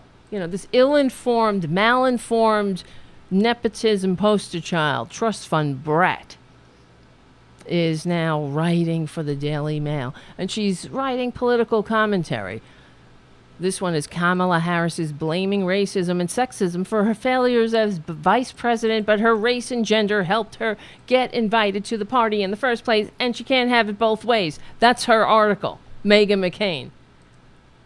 Excuse me, doesn't it sound sort of like she's like, Kamala Harris is thinking she's going to go to my party, or we're going to all choose to ignore her, or whatever, just being a bunch of bitches in high school or whatever. She can't have it both ways. She thinks it's her race and gender helped her get invited to the party in the first place. Wow. So this is the scintillating commentary from Meghan McCain. I woke up to yet another think piece about the frustrations of Kamala Harris in the White House. This is an interesting piece, worth your time. The report also explains why she's not the heir apparent to the nomination. I'm just perusing. If I were Vice President Harris and was currently holding historically low approval ratings, as of December 22nd, polls showed her at 47% and had just come off a string of bad press appearances, I would be doing some serious, aggressive, and intense soul searching. Well, why can't we all be like you, Meghan? This is political commentary. If I had a very bad poll ratings, I would do some serious, aggressive, and intensive soul searching. Well, that's pretty sharp. That's astute. That's a scintillating commentary. That's what passes for scintillating commentary in right-wing circles. You're just regurgitating nothing and just being a dick. Yeah, why don't she be nice? Well, if I was so low, you are. You are. You want to talk about historical low approval ratings? I mean, we know what happened at The View. I couldn't stand the heat because that's the thing. She left The View. She, as a professional victim, she was being picked on by people who were telling the truth. And she couldn't handle it. And, you know, truth has a liberal bias. Conservatives can't handle it. Am I wrong? No, Tara. You were wrong once in 1972. Since then, unfortunately, I'm not wrong. I feel that way sometimes. Like Mark was saying about how we kind of see the future. We do. You don't have to be a Miss Cleo to see the future. That's what gets me alarmed, and also sometimes I get hope, but you don't have to be Miss Cleo. You just have to just look at the actions you're taking today. Yeah, that's how you know what the future is going to be. For example, right, if you're a smoker, I hope you're not, because we want all of our progressives healthy and fit to fight the fascists. So, but if you're if you're a smoker, every drag or whatever, there's cause and effect, right? This is the cause, you smoke, and then the effect. It may not manifest for years, but everything is cause and effect. So, why did I bring that up? Anyway. But because I see the future, for example, when you have Republicans putting together their coup. They're streamlining the coup. They know what went wrong in the first part of the coup, and now they're fixing those problems. They're installing anti-American loyalists they're fascists, lying pricks. They're installing them in key roles to setting up a stolen election. Of course, the fact that Trump, for the past, however, since he lost, he's been proclaiming how everything's rigged and stolen. And when they actually rig and steal it, and the Democrats start saying, hey, they rigged and stole this, it's like, oh, both sides are at it again. It's not both sides. We're beyond that. Both sides? No, honey. One side is a bunch of fascists who hate America, and the other side is trying to not have fascism fully break out. Right? All right, just back to the Twitter thing about the algorithm. Big tech, here we go. A few weeks before the 2020 election, Democrats and Republicans in Congress displayed a rare moment of bipartisan unity. The issue was whether big tech companies like Facebook and Twitter need to be broken up. And the House Judiciary Committee was holding a hearing. While many of the witnesses approached the subject by discussing antitrust law and similar regulatory questions, Jim Jordan of Ohio made it clear that he had a very different axe to grind. And I'm reading from Salon, from an article by Matthew Roska. I'm not sure how you pronounce it. Roska? Yeah. Here's Jim Jordan. Big tech is out to get conservatives. That's his quote. That's not a suspicion. That's not a hunch. It's a fact. Well, when was the last time Jim Jordan and facts were acquainted? Hasn't been a while.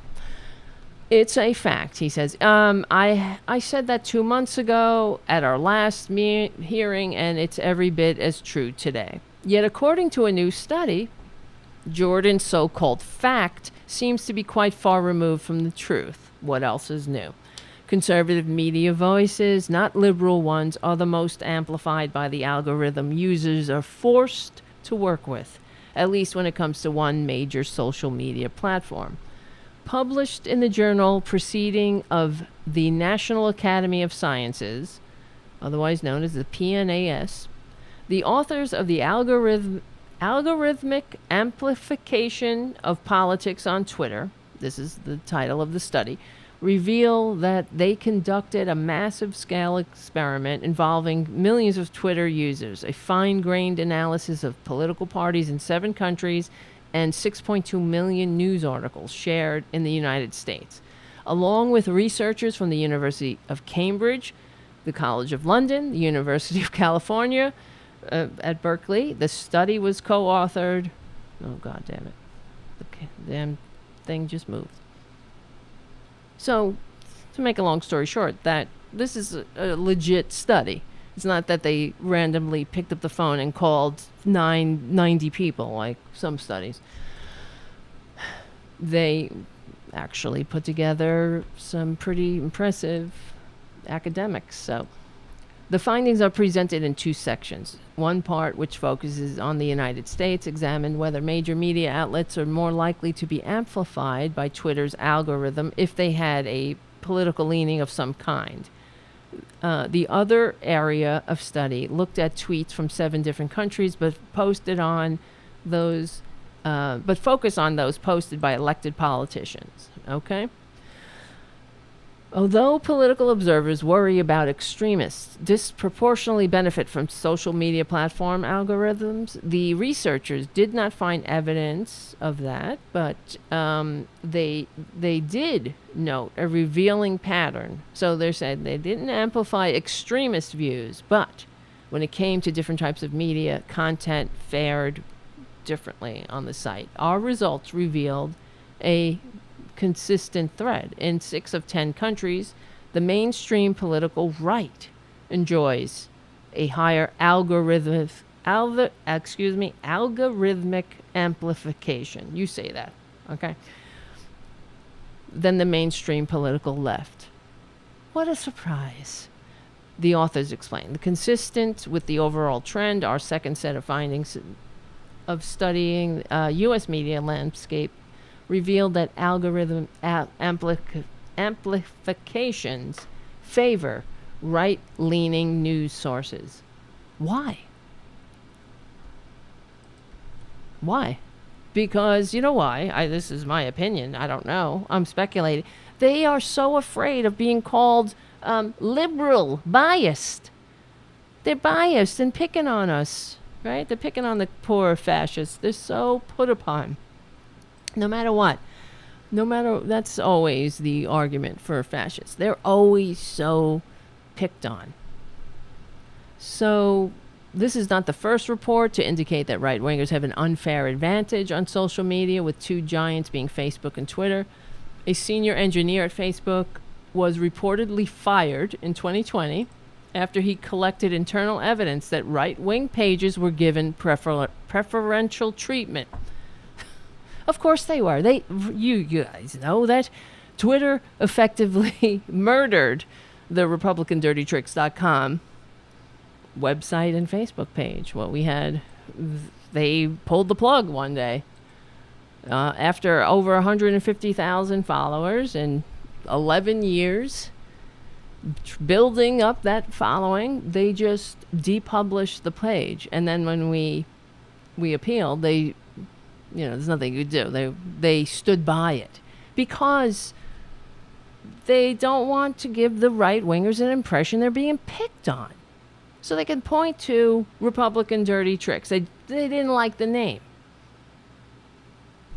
That's what I think. So they targeted us. Oh, God.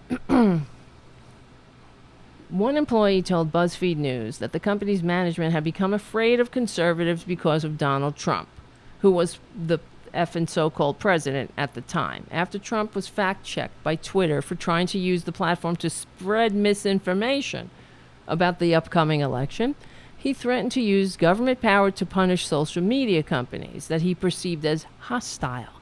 And that's why, these bullies do it, because it affects people's behavior. People are people. So when you got a big, giant, orange con man, bully, lion, fascist freak up your ass attacking you, think, you want to appease that orange beast. It's unclear exactly how pressure from Trump and conservatives may have led to the pro-conservative alterations in the algorithm. Despite criticisms for their lack of transparency, social media companies do not publicly reveal details of their algorithms. Well, that's why. Meanwhile, there are other signs that social media giants give preferential treatment to conservatives. There were multiple reports in 2020 of Facebook employees protesting what they have described as unfair standards that favor Trump and conservatives. And it goes on and on. Guys, this is Tara Devlin. Unapologetic liberal talk. Become a patron if you can. You know, $2 a month, something. I don't know. Patreon.com/Tara Devlin, and we will win. We are on the right side of history. We're on the right side of decency, dignity, and democracy. And we will win. And they know that. My name is Tara Devlin. Happy holidays. Happy Saturnalia. Io, Saturnalia. We stick together. We win. My name is Tara Devlin. Io, Saturnalia. See you soon. Io, Saturnalia. I wish I would. Maybe I did live back then. Who knows? I don't know. I don't know. Uh-oh. I'm being abused by my cat again. Oh my God. Stop yelling at me. Do-do-do-do. I'm trying to find the eCam. Oh, here we go. Okay. Well, Mark. I have to thank Mark for calling in and not completely embarrassing me. I mean, by calling in and making it, you know, making it yet another time I opened the phones and nobody called. Well, it's okay. We'll get there. All right, listen to him. I just want to check on you guys before I go. Spend some time in the chat room. And say again, thank you again, Jim and Errol and Richard and JD. And thank you, Jeffrey. And your handler, Joey. And Pookie's mama, Irene. And I guess what? Joey, Joey, are you going to the Horn Inn over the summer? I hope so. I gotta get that address. I think it's Go Fund Bob, actually. Go Fund Bob. Let me see. This was before. Stop yelling at me, please.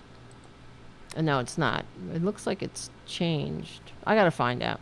Go Fund Bob. That was before Robin went through her confirmation, or came out of the closet. So it's still Go Fund Bob, but I think it might have changed. Anyway, I'll find out. But over the summer, Robin is hosting a horn gathering, and it's also going to be like a Tarabuster gathering too, I guess. And hopefully, everybody gets vaccinated and tested, and we'll be good. All right. Let me see. What's everybody doing for Saturnalia on Saturday? Oh my God. You hear this? Who's here? Paradoo. Nice to see you, Eve. And Mark.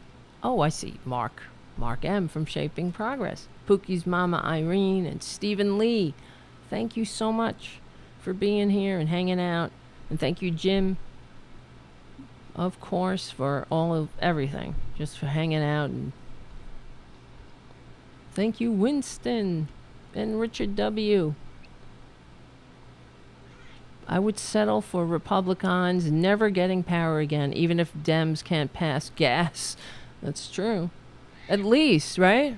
If the Republicans aren't in power, they're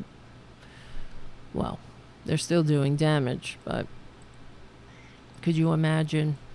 It's heartbreaking to know that we're on the list of backsliding democracies, but we'd already be a done deal in that department if Twitler was successful in stealing the election. And that's what he was doing. And Jim Jordan, all of these, we already know. One of the Democrats on the committee, on the January 6th committee, was on the corporate media saying that, and they asked him something about, were the traitors in contact with members of Congress, and the person from the committee said yes. So it's all going to come out. And they're traitors. Jim Jordan is a traitor and a coward. We know that. He's a self-serving, self-seeking coward. That's what Republicans are. They're not in government for altruism. They're not there to serve their community. They're there to serve themselves. I wish I was wrong there. All right. There's so many other things we can talk about, but I got to go lay down. I'm feeling a little whatever. You know, my stomach's a little queasy. But I want to say thanks again for everything this year. We'll have another show, of course, on, I don't know what day, maybe Monday. Who knows? Monday's my birthday, you bastards. That sounds like that's something that Randy Rhodes, right? She calls everybody bastards. All right, guys. Errol says in 2 weeks it's going to be the first anniversary of the January 6th insurrection. And where's Merrick Garland? I don't know. All right, no wonder. That's another thing that pisses me off. Just thinking of Merrick Garland and how annoying he is, where it feels like there's no sense of urgency in his actions, and of course it's incredibly frustrating, but it's also another example of Obama. That's who Obama would have put on the Supreme Court. He was doing it to appease Republicans. And because Lindsey Graham himself said that if Obama nominated somebody, that they could all get around, like Merrick Garland. That's exactly what Lindsey Graham said. And then of course, they pulled their dirty tricks to steal the Supreme Court. And on the corporate media, the Republicans, when they're talking about the conversations going on about fixing the Supreme Court, unpacking it, making it function again as a democratic, small d democratic institution, part of that institution. It's what has to happen to fix the country. It's not packing the court. What the Republicans did, that's packing the court. But on corporate media, they let them get away with it. They just let them say. Spread their talking points, their bullshit propaganda. And as we were saying in the beginning of the show, it's scary and concerning how similar it is to the very tactics employed by fascists in the past, particularly Nazi Germany. If it quacks like a duck and goose steps like a duck, like a goose, it's a goose, you little goose. All right, my friends, have a wonderful Saturnalia. Errol Thomas says, after this show, I'm going to watch Gremlins. That sounds fun. And nice to see you, Thomas, on the chat. Yes, courts are slow, Thomas said. That's the truth. All right, guys. I know it's hard for me to hang up. No, you hang up. You first. No, you first. All right, I just want to say happy Saturnalia, happy Christmas, happy everything. I will see you before the new year, and we will win. That's all I got to say. I won't see you Saturday, but I'm being abused constantly. But I won't see you Saturday, guys. But I will see you very soon.